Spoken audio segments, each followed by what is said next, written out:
Məkr və hiylə axırda o məkr eləyənin başında partlayacaq və çatlayacaq. Görürüz bir nəfər namərddir. Namərdlik eləyir sənə qarşı. Bu aləmin də yaradanı var. Elə deyir ki, belə getsin.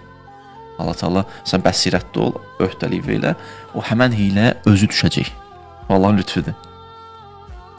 Və bu özü bir mesajdır ki, hiylə ilə sən bir yetişməzsən. O şeytanətlə sən bir yetişməzsən. Özün qazdığın quyunun içinə düşərsən. Müğayət ol deyir bəşər.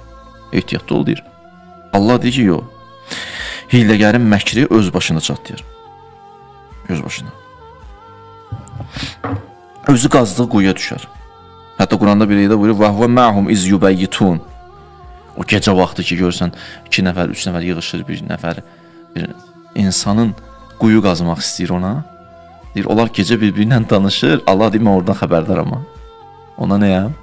Xəbərdaram. Sizin gizlətdiyinizdən xəbərdaram. Bir müddət sonra Allah neyniyər?